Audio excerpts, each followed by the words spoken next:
Good afternoon and welcome to the event Artist Writings, The Case of Salvo and Barbara T. Smith, hosted by Magazzino Italian Art.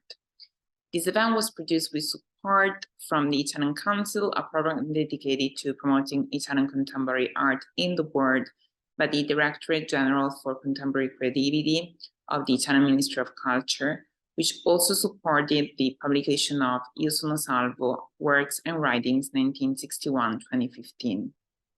My name is Roberta Minnucci, and I am the current scholarly resident at Magazzino Italian Art, a museum and research center located in Cool Spring, New York, dedicated to advancing scholarship and knowledge of post-war and contemporary Italian art in the United States.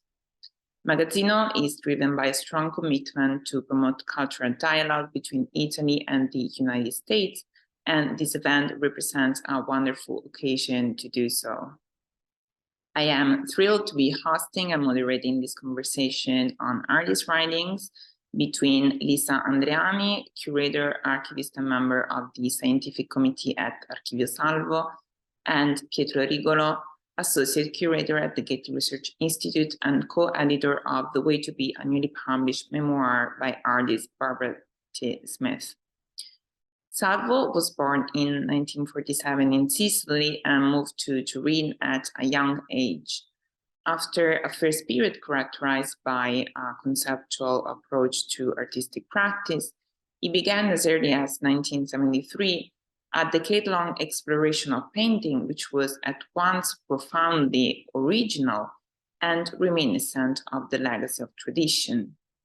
Conceived as a self-portrait, the publication IO SONO SALVO is an investigation of the artist's life through his words and his art, and includes an important selection of writings, including the treatise Sulla pittura, on painting. Barbara T. Smith was born in 1931 in Pasadena, California, where she still lives and works.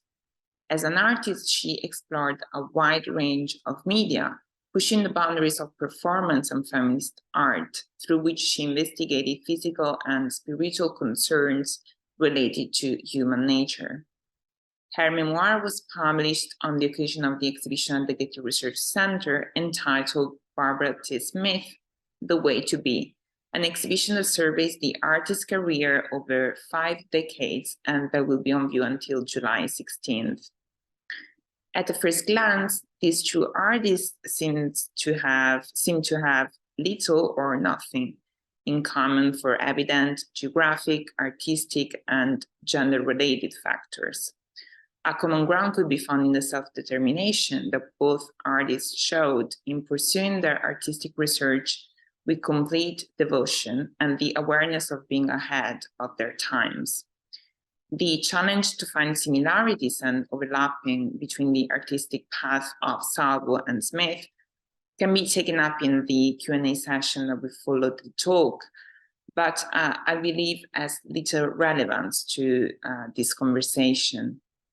The main aim of this talk is to delve into the essence and the role of artist writings by examining 2 case studies which are precisely for their uniqueness and diversity, a key to understanding how artists have found in the written word a way to explore, develop, and reflect upon their practices.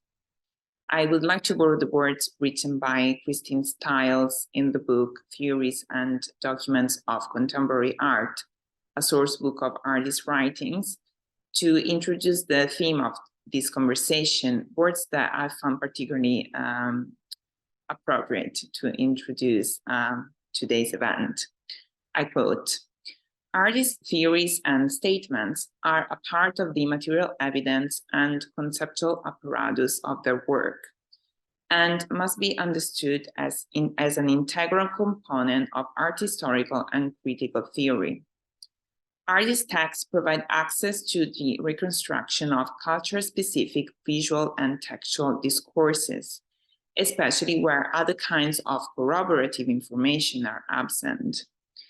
Texts assist in the comprehension of the relations between art making and history, even though meaning may be indeterminate, and texts, like visual images, are not fixed reference. Artists' textual practices are as much a part of the construction of visual knowledge as are works of art. End quote. This conversation today will interrogate the role of artists' writings in relation to their practice, examining the role of text as a medium and as a theoretical reflection, taking into account a variety of literary forms. The two presentations will be followed by a Q&A session, and I invite the public to participate by typing their questions in the Q&A box. The first speaker is curator and art historian Lisa Andreani, who will examine the application of typographic and iconographic references in Salvo's practice, paralleling his choice of words in writing to his pictorial gesture in painting. Lisa Andreani served as the curatorial and editorial coordinator at Macro, Museum for Preventive Imagination in Rome, from 2020 through 2022. In 2019, she was a fellow of the Global Modernism Studies Research Program, studying at the Bauhaus Dessau Foundation in Germany and at the Victoria and Albert Museum in London.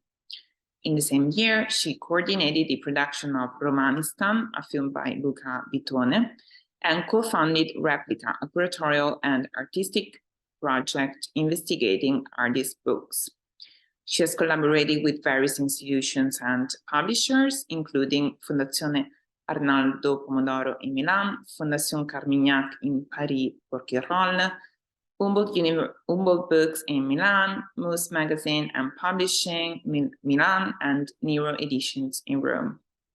Since 2018, she has worked as an archivist and researcher at Archivio Salvo and as a member of the scientific committee. Thank you so much, Roberta. I'm going to share my screen. Just a second. So first of all, I would like to thank Magazzino, Vittorio Calabrese, Roberta Minnucci, and all the team for welcoming us today for this presentation. On behalf of the entire Archivio Salvo, I can confirm that it's a great honor to be here and to be part of this conversation together with Pietro Rigolo. I would also like to thank all those people who participated in the realization of this volume, and especially the Italian Council for the financial support promoted by the Ministry of Culture. Io Sono Salvo is the first, we can say, comprehensive monograph that tells us the artist's profile. The volume is conceived as a portrait that reveals Salvo not only through an extensive chronological section of his works, but it also presents his voice and research through his own writings. This section, I must admit, is by far my favorite one, and I will return to several writings aspects later on. To close this brief description of the monograph, it also contains two essays, one by the writer and curator Bob Nicas, and the other one by the art historian and curator Elena Volpato. In the appendix, there is a chronology edited by Sara De Chiara that reconstructs Salvo's life through the history of his exhibition, with a vast iconographic set of photographs and documents found in the archive and other institutions. Salvo was born in 1947 in Leonforte in Sicily and trained as a painter. He began his archive career. He began his creative career when he moved to Turin in 1956, where the Arte Povera movement was blossoming in the city. He was influenced by contact with artists such as Sol Lewitt Robert Berry and Joseph Kossuth, and he moved away from his traditional training, developing a practice rooted in conceptual research. In 1973, Salvo returned to painting, which was considered an unconventional choice at the time. Salvo conceived of painting as a complement to the language of conceptual art, and through a 50 years career, he pursued personal research in constant dialogue with the past. Today, I will share an exploration of Salvo's approach to writing, analyzing different typographic and iconographic works. Given the context in which we find ourselves, even if only digitally an art institution, I would like to attempt an interpretation of Salvo through the topic of conservation. If this word apparently seems distant from the general theme of this presentation, it is in fact closely connected to the practical and conceptual sense of the artist's actions. We will see this in the selection of works I will present shortly. I must admit that often, when hearing about Salvo's research and his painting more specifically, the term that has emerged most is that of tradition, more precisely the recovery of tradition. What prompted me to this little terminological switch was the reading of an essay that is not part of the volume because it's not written by Salvo in first person. It is a text that we can see here by the Italian critic and curator Renato Barilli, entitled Salvo o del recupero del museo, Salvo or the recovery of the museum.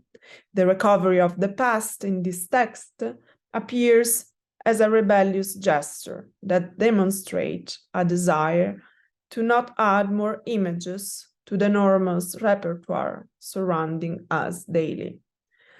Salvo then borders on making himself light, renouncing to impose his own paintings, his own stylistic code, and instead goes to fit in with paintings or concepts or images of our historical heritage, absorbing their best strength. And indeed, his painting did impose themselves without intending to do so. This form of voluntary occupation outline works and writings in a total immersion that lets the personal breathe. What does Salvo question with his different action from the act of painting to the act of writing? In an essay by Lisa Ponti, daughter of the famous architect and designer Gio Ponti, published in May 1986 in Art Forum, we read, I quote, It's lovely listening to Salvo. Salvo speaking gives us many keys to his painting, and none opens the lock. The key is Ludwig Wittgenstein and his revisional mode of questioning, which prevents you from taking a step forward. A raised foot doesn't mean you are taking a step forward. It means you have a foot raised. I've never seen paintings as immobile as Salvo's.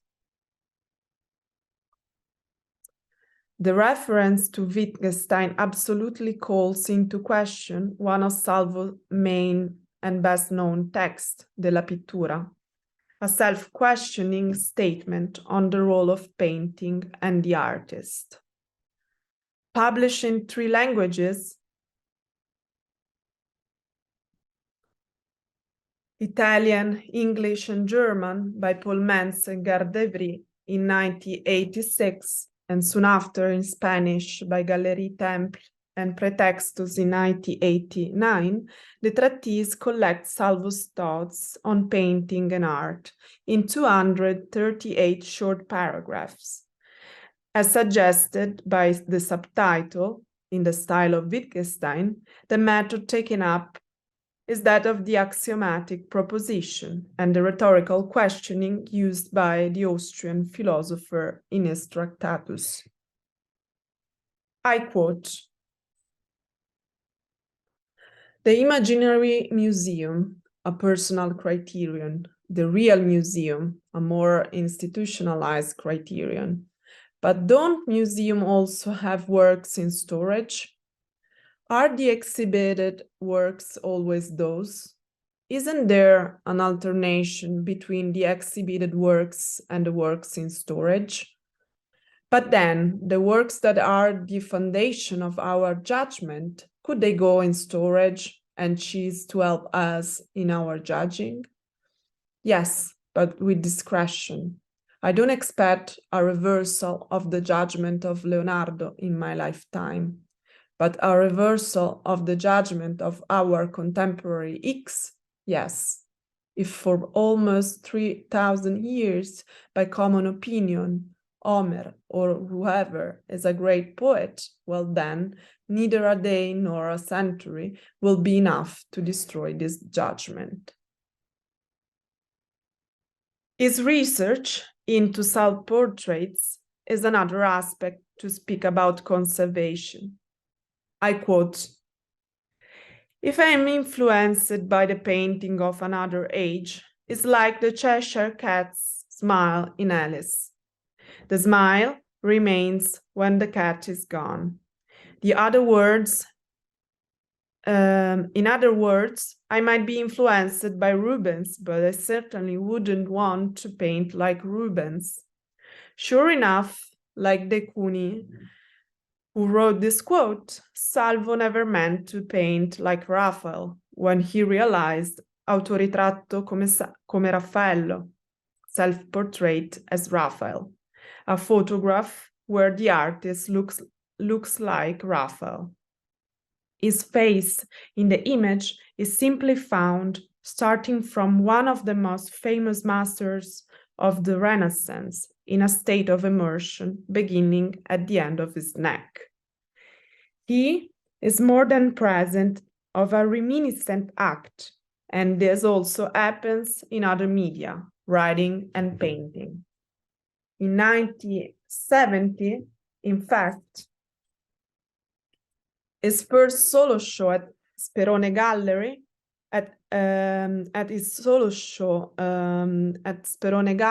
he presented a series of manuscripts, books, together with 12 autoritratti, 12 self-portraits, in which the process was the same as the letter he addressed to the gallery owner, using the words of Leonardo to introduce himself and disrupt the ordinary interviews in the art system.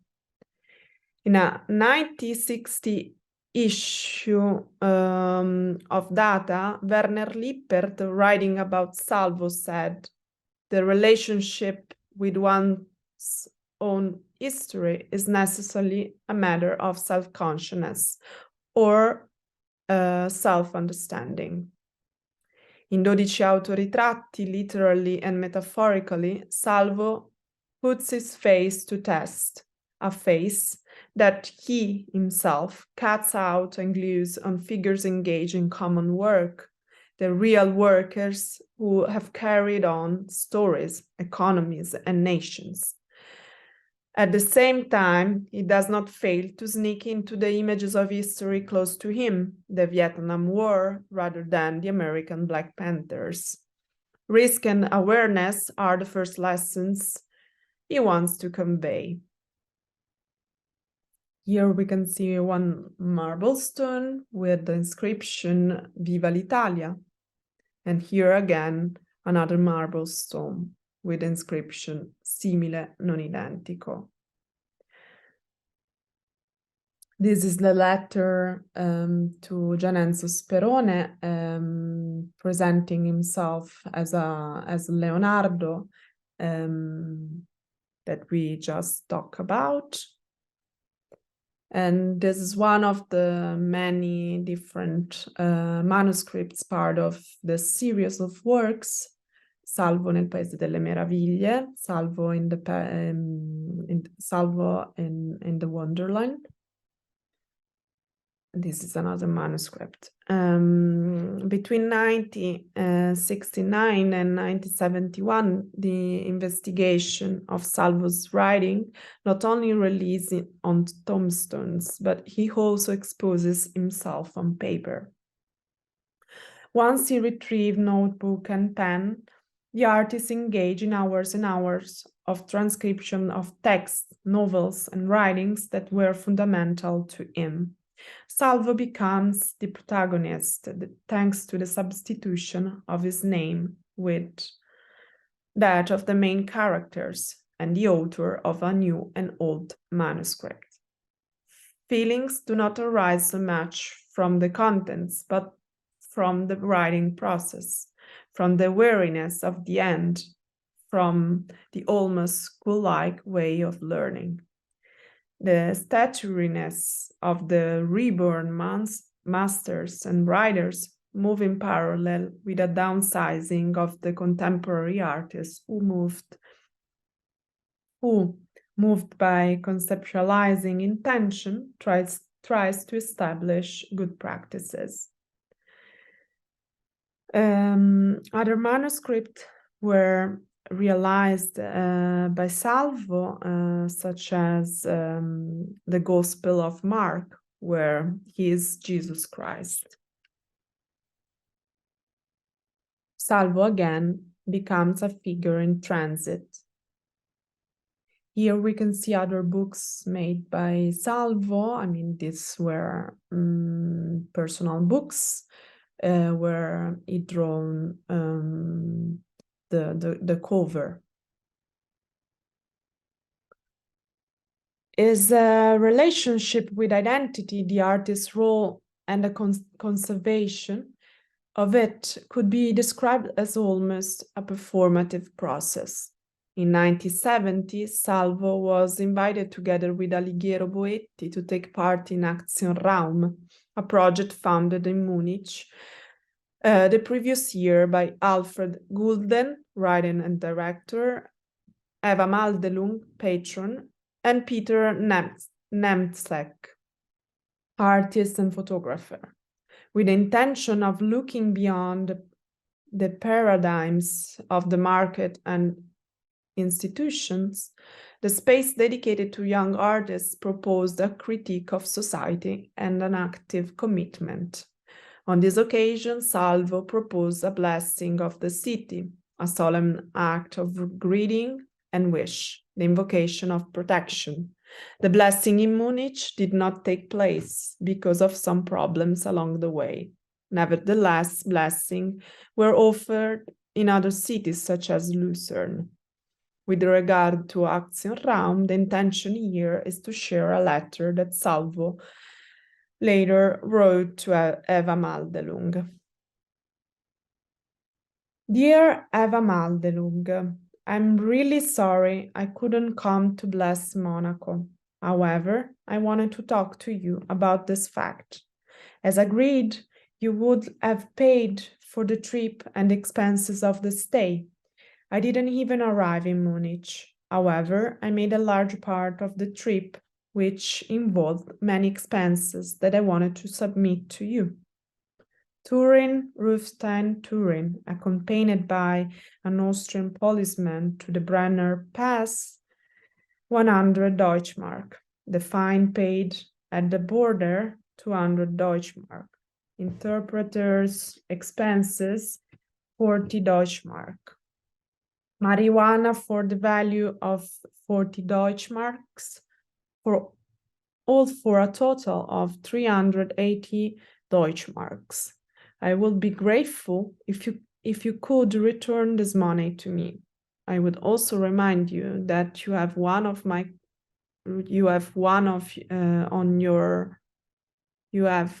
your questionnaires with a circle drawn by me on it, which I consider a work and to which I had given the title Io come Giotto. I don't want to, I don't know what else to add, with the hope that, although it is difficult for me to come to Germany, our relations will continue. I wish you all the best, Salvo. This letter, emptied of institutional references, is actually a manifesto of a performative way of writing, where the artist appropriates an entire practice, its professionalization. The request for compensation may seem trivial, but it's an example, and a personal life. However, in this attempt to preserve the role of the artist and the culture more generally, I would like also to share with you another text, which is entitled "I Am Looking at My Burning Candles in Front of Me," published in the catalogue of the traveling exhibition Paintings 1975-1987, presented at the Museum Boijmans van Beuningen in 1987. Using the monotony of commissioned writings to artists as a pretext, Salvo recounts his personal life and work through literary and poetic quotations from Tommaso Landolfi and Costantino Cavafes. I quote, "It upset me to take pen in hand with the knowledge, and this knowledge has been confirmed by years of reading, that the writing of painters are boring, without any literary value, and are scarcely informative. Having taken this into consideration, nothing induces me to think that I would be an exception. The day in which you will have to say, 'Dante, I do not have your force,' will be the saddest day of your life. It is not possible to undertake anything without being certain of excelling the best of those who have gone before us." Such were the words of a poem of Tommaso Landolfi, who wrote in that which was to become his last book, Betrayal. The fact is that I conceive things in exactly the same way. On the specific aspect of writing and creating a way to engage with the past, I would like also to suggest the reading of a text which is part of our monograph. It's the essay by Elena Volpato, which tries to read Salvo's entire career from the experience of Project 74 in Cologne, to emphasize the intellectual and conceptual nature of his subsequent pictorial production. For this specific exhibition project, Salvo asked to have his work exhibited in a different institution than the other young artists involved in the exhibition project. He selected the Wolf-Ruff Richards Museum in Cologne. He wanted to have with him, as witnesses of his work, figures such as Simone Martini, Stefan Lochner, Lucas Cranach the Elder, Cézanne, one for each historical century. In 1996, on the occasion of the group exhibition Martiri e Santi by Fabio Sargentini, for which the famous gallery owner had made the same wall available to an artist every day, Salvo realized ASFIS, Associazione Sostenitori Fanatici Italiani di Salvo, Association of Fans of Italian Fans of Salvo. With his writing on a black background, almost like a beginner writer, the artist list invented names. All fans of his works divided into factions, one from Turin, the other one from Catania. The irony of the work and the awareness of the importance of one's origins, native but also formative, echo in an essential formalism that gets straight to the point, as explanatory as the Wittgensteinian axioms and words engraved on gravestones. Salvo's work is an act of micropolitics, an informal but capillary expanded politics. He was ungovernable. He moved away from arte povera to a medium painting which had lost all meaning. He wrote De la Pittura, a philosophical treatise. He was, for all intents and purposes, a free artist. Even the arduous task left to his archive is an example of this. To close with an intimate and personal note, precisely because we wanted to do this book so much, and it took us 2 years and a half to shape it, I would like to return to a quote from Lisa Sponti's essay mentioned before. Salvo paints for many hours a day at home in Turin. Some of his paintings are dedicated to Cristina, his wife. Some are small as miniatures. He has discussion and many arguments with Norma, his 9-year-old daughter. He named her Norma. Norma as in Vincenzo Bellini's Norma. Norma as in norm. The rule, the game, the rule of game. Salvo knows a lot about the rule of games. And with this phrase, I would like to close my presentation and thank you all for listening. Thank you, Lisa, for your insightful analysis of Salvo's writings and art that we will have the opportunity to explore further in the Q&A session. I'm glad now to present our second speaker, Pietro Rigolo, who will offer insights into the central role of writing in Barbara T. Smith's life and practice. Lisa, sorry, it's probably better if you turn the video off as well. Thank you. Receiving his PhD from the University of Siena in Italy, Pietro Rigolo is the Associate Curator for Modern and Contemporary Collections at the Getty Research Institute in Los Angeles, where he has co-curated the exhibitions Aral Zaman, Museum of Obsessions in 2018, and Barbara T. Smith, The Way to Be in 2023, and co-edited the accompanying publications. He has lectured internationally and has written essays for the Castello di Rivoli Museo d'Arte Contemporanea, Fondazione Nicola Trussardi, Istanbul Biennale, and Pirelli Angar Bicocca, among others. Please, Pietro. Thank you. Thank you. Thank you, Roberta. I'll share my screen.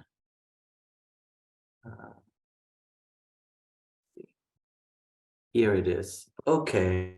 Well, a few thanks before I start. I wanted to thank you, Magazzino, for hosting us. Thank you, Roberta Minnucci, for moderating. Thank you, Archivio Salvo, for inviting me to collaborate in this event. And finally, thank you to the Italian Council for the support. So Barbara T. Smith has been a true pioneer, part of the very first generation of artists to engage with performance in Southern California, starting at the end of the 1960s, while at the same time experimenting with her art with science and advanced technology. Although she had studied studio art in college, it is only in her 30s, after having had 3 children, that Smith decides to pursue the career of an artist. That was a radical choice, given her quite conservative and traditional upbringing, a choice that would eventually lead to her divorce and to the estrangement from her children. This rupture, this breakthrough moment in her life, is marked by different kinds of engagements with writing. an activity that has always held an important role in her practice as well as in her personal life. First and foremost, at least since the 1950s, when she first went to see a psychotherapist, the artist has been keeping journals, and her archive at the GRI counts now more than 160 of them. This is the most intimate part of the archive, providing day-to-day information about the artist's family, her relationships, and her daily life, as well as about the development of her projects. A large part of them includes poems, drawings, photographs, collages, as we see here, and correspondence. Thus, the diaries might be seen as an integral part of Smith's artistic research, which consistently blurs the line between private and public, between her own body, her own life trajectory, and the one of others.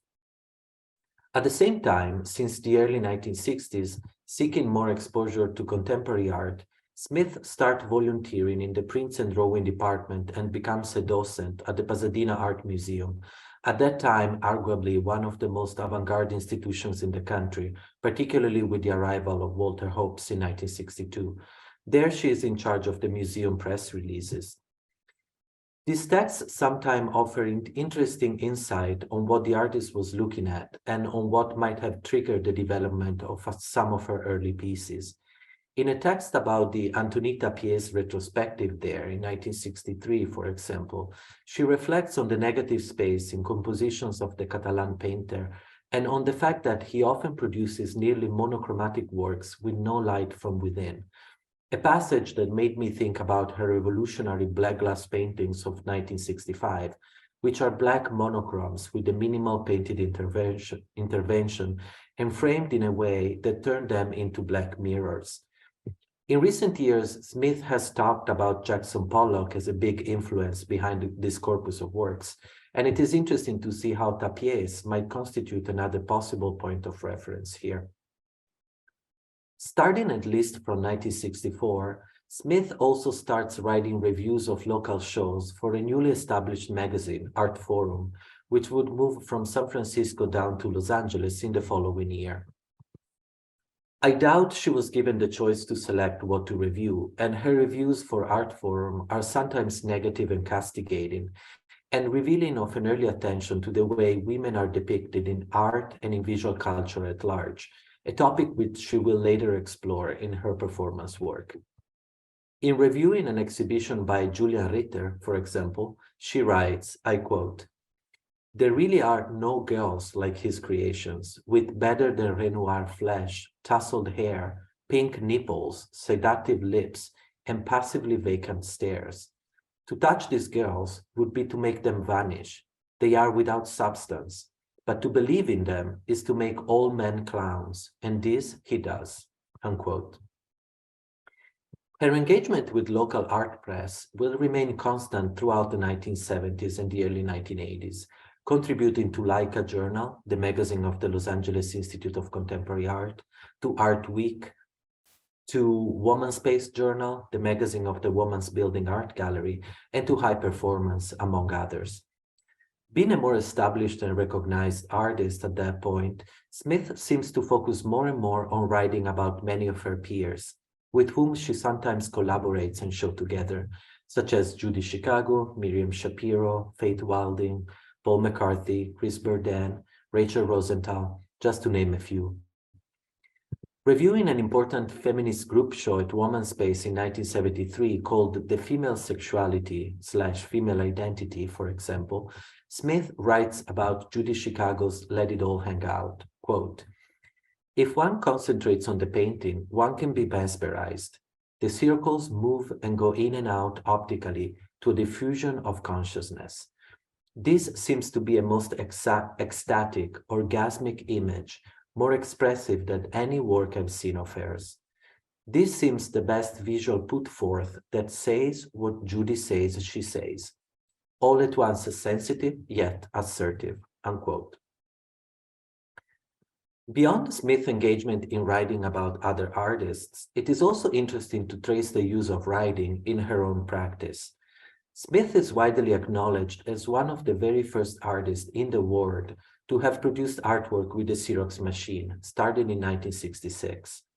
One of the first reasons to lease a copy machine in the first place seems to have been the decision to illustrate her own poetry and to create sets of loose sheets with poems.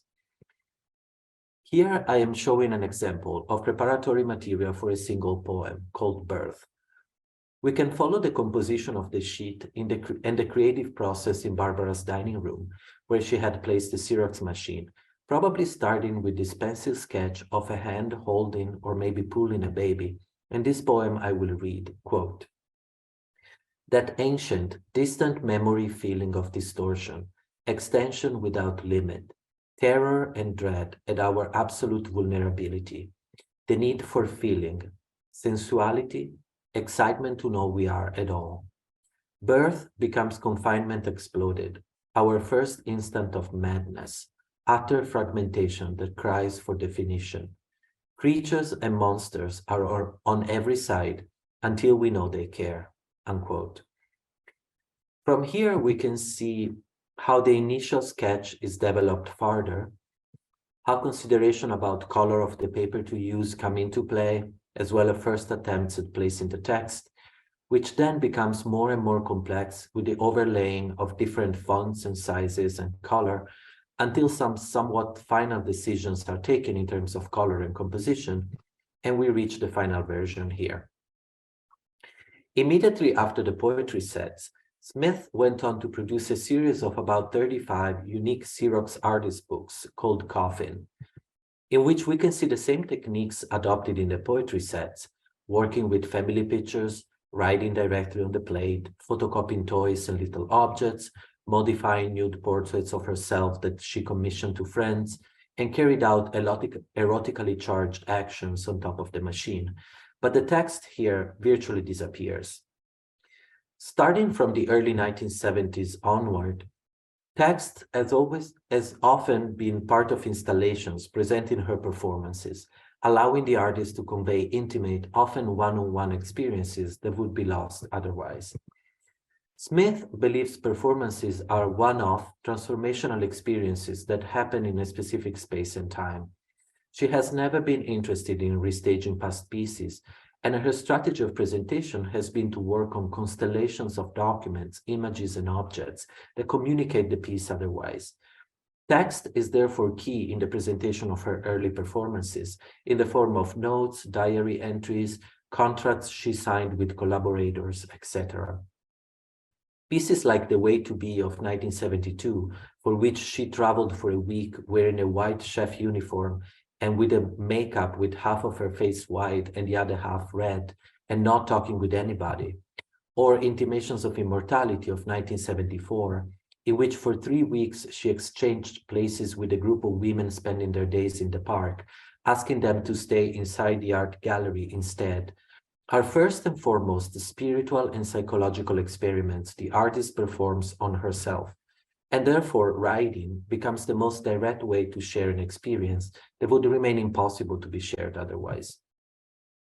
Here you can see 2 examples of these constellations, as she calls them. As I am presenting an image of The Way to Be as installed in 1972, and as we reinstalled it in our show, which is the first occasion the piece has been represented in more than 50 years. This has proven a quite challenging and time-consuming project, especially for our conservators, as we had only one picture of the 1972 installation that you see here, and we are using the vintage prints that of course require a high degree of care. And here you can see our presentation of Intimations of Immortality in the exhibition that it's up in Los Angeles. Smith requires all the portraits of the women to always be presented when this piece is presented, and we decided to show them together with video documentation from the archive, a park bench that we purchased as a prop, and a selection of the documents that constitute the piece, including some confessional notes, one of the contracts Smith had the women sign, and the daily schedules she used to organize their presence in the gallery. Following the advice of artist Eleanor Antin, Smith started writing her recently published memoir in the late 1970s, partly relying on her lifelong practice of journaling, which I previously mentioned. Faced for decades, as many women artists of her generation, with the lack of attention and engagement with her work by critics and curators, Smith in recent years has also relied on her own writings in order to clarify her intentions or rectify misinterpretations of her historic work. The main example is in this context is her Feed Me performance of 1973, where the artist spent a night naked in the women's restroom of the Museum of Conceptual Art in San Francisco, surrounded by pillows, books, records, food, wine, massage oil, and other objects she had brought. The public was invited to enter one person at a time, and hearing a tape of Smith's voice repeating the words, "Feed me," they were invited to enter in a dialogue with the artist and figure out how to nurture her. Smith's intention here was to demonstrate the infinite ways of possible interactions among humans and to flip the notion of the often naked image of women in art history as passive receptacles of male desire. A rumor soon spread, though, saying that Smith had had sex with every man who had entered the space, and the performance was therefore heavily criticized by fellow women artists and critics. The artist then, many years later, decided to self-publish a book in order to set the record straight. To conclude, the memoir that we have just published, which has been 45 years in the making, is just one of the multiple ways Smith has engaged with writing throughout all of her life as a mean to make sense of the world and of her place in it, similar to the way she sees performance art, utilizing it as a tool for discovery and transformation, first and foremost for herself. Thank you.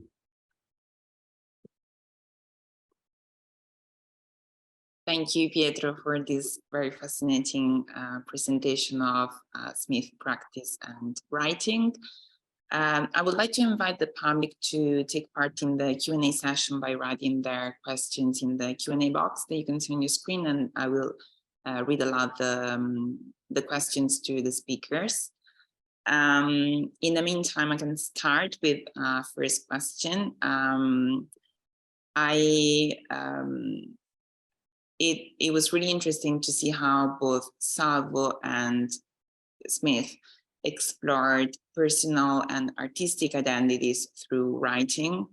Salvo, for instance, employed writing in a wide range of works, but also he replaced the names of the protagonists of some books with his own name, such as in Alice in Wonderland, that became Salvo in Wonderland, while Smith explored writing in a very intimate and personal way in close connection with her work. So I wanted to ask you how, more specifically, writing was intertwined with their practices, like some remarks on this specific point to both of you. Shall I start? Well, I would say that, writing for Smith is essentially transformative. It's meant to transform her own, perception of the world, as well as hopefully other people's perception of the world. And, therefore, it's really, it has to be considered holistically as part of her life, the same way that, therapy, for example, have been for decades, or her own performance work. It's really meant to, to try to tackle big questions, what it means to be in the world, and what it means to be myself, and what's my ego in relationship with other people and in the wider social sphere. So, like performances such as The Way to Be or Intimations of Immortality that I mentioned here are really these sort of psychological and spiritual experiments, and writing is completely part of this journey of self-discovery, I would say. Thank you. Yeah, thank you. Regarding Salvo, I mean, it was a fundamental part, writing was a fundamental part of his practice. I mean, his first, I mean, part of his career was based on, words, and which were actually also very ironic. What is interesting maybe is that in the preface of the La Pittura on painting is actually saying that he didn't use that much language, but I mean, that book is a very fundamental piece to understand his own perspective, and the way also to find a different perspective on tradition, and the way of understand the role of artists. And actually the first paragraph and the first point of the La Pittura is saying, even in art are the foundation unfounded. So, I mean, as an open question that immediately brings us, I mean, in front of a huge point, and that was very relevant for him to stress his own path in a way. He also was in many different occasions for this reason. I mean, in relation to works as the manuscripts, but also the self-portraits, as Raffaello, for example. He was considered very selfish, but that wasn't the point. The point was much more to try to understand and to create a new position and a new role for the artist that maybe could be also the one of the intellectual in a way. So yeah, I would say that. Yeah, and it's also very interesting in relation to artistic identity in those years. I'll carry on with some questions while we're waiting for the public to write some questions. Pietro, would like to know more about the process which is behind the publication, because it came out on the occasion of the exhibition that opened in February at the Getty Art Center, which is currently on view. But I found particularly interesting the choice not to make a traditional catalog, but to publish the artist's memoir, really conveying the artist's voice in a very direct and authentic way, as there is not even an introduction by the curator or the editors as one would expect. So I would like to know more about how you came to the memoir, as I guess there was a long process of selection of writings from her diaries, and how this memoir comes to life in a way in the exhibition, as there is the artist's voice who guides the visitor through the show, as it's Barbara Smith talking on the audio guide. So it's very personal take on the show. Yeah, thank you for this question. So as I mentioned in the presentation, Barbara had started writing the memoir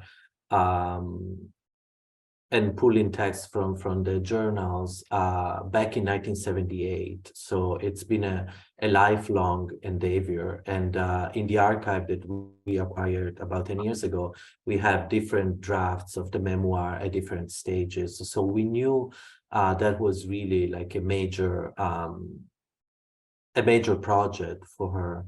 And we started talking with her about publishing it during the very first lockdown in 2020. So, where it was easier working on publications rather than in exhibitions. So in a way, the exhibition developed in a strange way, in the sense that usually, you start thinking about the show, and then out of those ideas, you develop the catalog. Whereas in this case, we worked the other way around. We were working on a book, and then, as things were getting easier with COVID, we started thinking that we should have an exhibition for the opening, I mean, for the publication of the book.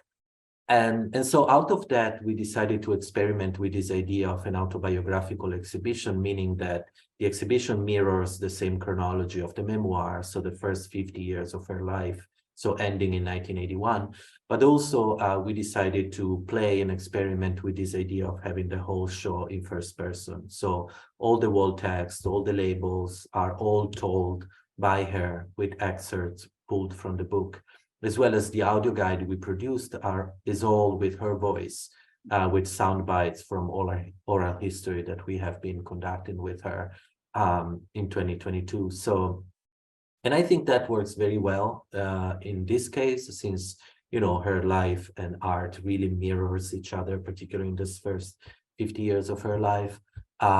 She's also an artist that for the longest time, as I said, felt she's been misinterpreted or her persona has been misconstrued. So it was also an opportunity to, you know, let her speak and let her say her story.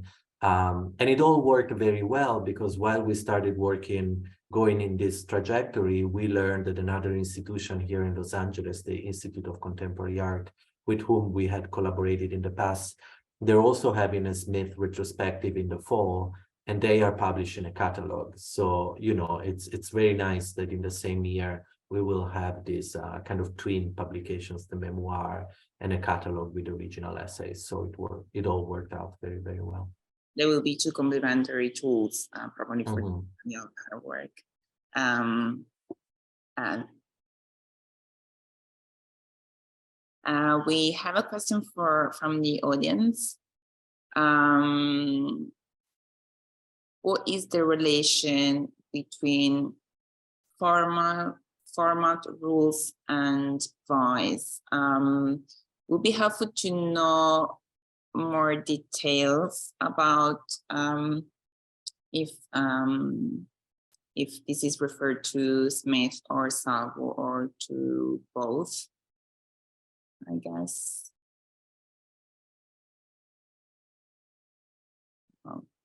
While we're waiting for, I don't know if you want to answer, if you prefer to wait for more clarifications on this question. Well, I haven't talked much about rules, although, so it might be more like a Salvo question. Although, of course, some of Smith's performances are based on rules. She's, you know, she's following, such as, for example, the example of the way to be that I said, you know, she was not supposed to speak or feed me. People were supposed to enter one by one. And the relationship between format, rules, and voice, I mean, I would go back to this idea that she had never really thought about, you know, restaging her performances. She's not interested in it. So the format becomes this, after this experience that sometimes is just for herself, for a very selective public, the format becomes these constellations of, you know, objects, photographs, and text that she put together. So in there, her voice is clearly key. Yes, thank you for the clarification. So the question is related to rules of text, like grammatical or lists, and also how this is interpreted, I guess, with the artist's voice. So maybe Lisa, you can speak a bit about Salvo listing. Maybe what I can say is that especially for the very beginning of his career and all the writings that we decided to collect in the book, for example, we have also a list of description of galleries and dealers that Salvo made. But I mean, just trying to create a list of works, a marble stone such as Io sono il migliore, I am the best, della pittura, or the paintings that collects the names of the most important figures from Sicily, or another like marble stone, which with this inscription, which is from one side Salvo è vivo, and on the other side, Salvo è morto, or so Salvo is alive and Salvo is dead. And also the text that I was quoting from the catalog of the Boymans, where he also making fun about, I mean, how much the texts by painters are so boring, and he's in a way a sort of exception in this. I mean, I think the unifying factor of his attitude was this ironic way of convey contents, and very like precise and political position of himself. So this is also stressed maybe in the way that he was very direct in this, with just short phrases or just one word like idiota, idiot. And yeah, I will say this. So, and I can say, I mean, I never had the chance to meet Salvo in person. This is very sad, but speaking with Norma and Cristina in many different occasions, emerged this, that his work was also his own character. So, I mean, he was like that.